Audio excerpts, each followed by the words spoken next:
My name is Patrick Ripitu, and I am the founder and artistic director of Commedia Kansas City. I've been doing theater really since I was about 14, 15 years old in high school, and that's sort of where I fell in love with the idea of fast-paced comedy. I stumbled upon Antonio Fava, who is one of the, if not the only, true proprietor of the old Commedia Del Arte and the living tradition. He became a historian, sort of researching commedia and comedy and farce and fun things. He's a mask maker. You can probably see behind me one of the masks with the long nose and the mustache. He started this school that he runs out of Reggio Emilia in north central Italy. In English, it's called the International School for Commedia dell'arte and the Comic Actor, and every summer for 3 months, he runs an intensive program out of his studio there in Reggio. I got accepted. Learned all that I could just from being immersed with a master like him. And now I'm here and finally able to actually share Commedia dell'arte in more than just a small educational setting here and there. My name is Byrd-Lonski. I've been performing literally my whole life. I knew I wanted to be a clown when I was 7. I started performing when I was 14. I met Red Skelton when I was 20. And went professional. From that point on, I knew that that's what I needed to do. I wanted to be a mime was because I thought all clowns did mime because of Red Skelton. He had a silent moment in most of his shows, and those were my favorite moments. I found out about the Goldston Johnson School for Mime. It's in Gambier, Ohio on the Kenyon College campus. I got to study with Marcel Marceau. It was a summer, and there was a lot of training that we received from all the staff before Marceau even got there, because you really needed training just so you would know how to watch him, just so you'd know how to hear him, because otherwise you would really be wasting your time. We would show some work that we had done, and he would give us individual critique. Commedia dell'arte is a style of theater that developed in northern Italy around the 1530s. It's attributed to being the first truly professional style of theater, as the name Commedia dell'arte itself can be translated to mean trade theater or professional theater. Arte meaning trade or trade skill, not so much art in the sense of what we know it here in American culture. It's a style of theater that was developed by kind of roving bands, charlatans, and from this they eventually moved into theaters and bigger houses, and they would go on to influence a lot of Western theater, even up through today. Some of the fence posts of what Commedia dell'arte is masks is sort of the most iconic thing that a lot of people will pull from it. The masks representing stock characters or stereotyped characters. So you'll have like the old man, the know-it-all, the braggart, the dumb servant, the smart servant, and so forth. It's a very physical style. It's very fast-paced. It can be very bawdy. There can be some obscenity to it, as it was sort of played to the lowest common denominator in most audiences in Europe. It really starts off with sort of like me, the director, writing the basic story. It comes out as just a brief outline of plots, like it could even be as simple as Act 1, Scene 1. The two lovers enter the stage and they express their love for each other. Pantalone enters, tells them the wedding is called off. And it would just be a series of the story that just kind of goes on like that. And once I have the story to where I'm happy with it, I'll then find the cast, find the people I want to work with, audition them, train them, and then we'll get into the rehearsal space and start going through these scenes and improvising these scenes, finding the action that works, finding the comic bits or lazzi that work.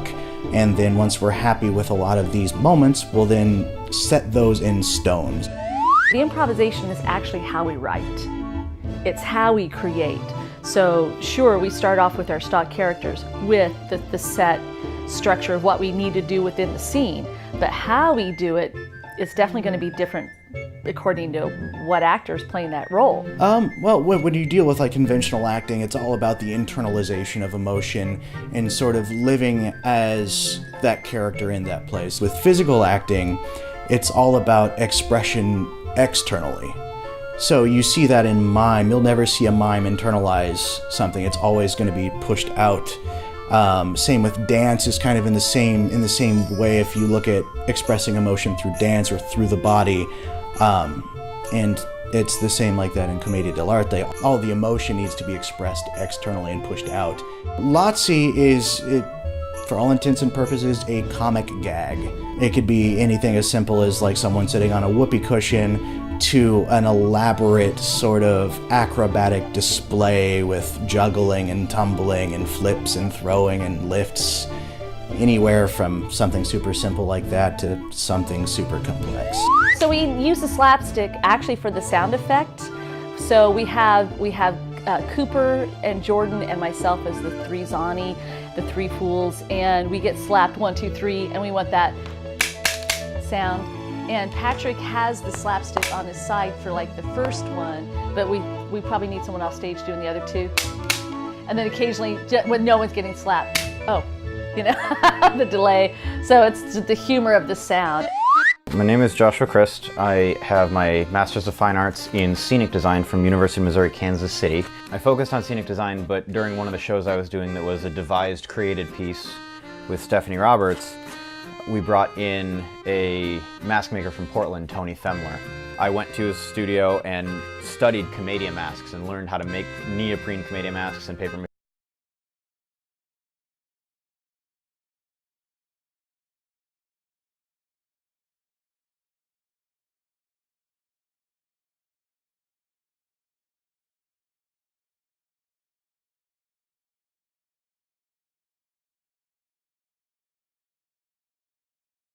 And just set the mask, set the positive form in that wet plaster of Paris, let that dry, pull it out and scrape out the clay, and that's what gives me the negative form.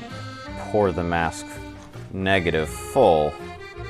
It'll set for another 12 hours and then I'll peel out the mask. I'll then take just a pair of scissors, sharp pair of scissors, and do a rough cut, rough trim of the mask.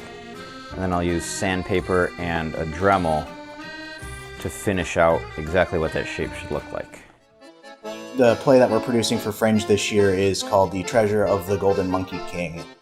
It's initially inspired by a late Italian commedia playwright named Carlo Gozzi, who sort of was writing in the early to mid 1700s, who incorporated a lot of East Asian mythology and aesthetic to his plays, which then sort of added this sort of mystical quality to his scripts. The story that I'm telling in The Treasure of the Golden Monkey King is sort of a nod to the style of Carlo Gozzi and the sort of East Asian elements to that he would sort of sprinkle throughout.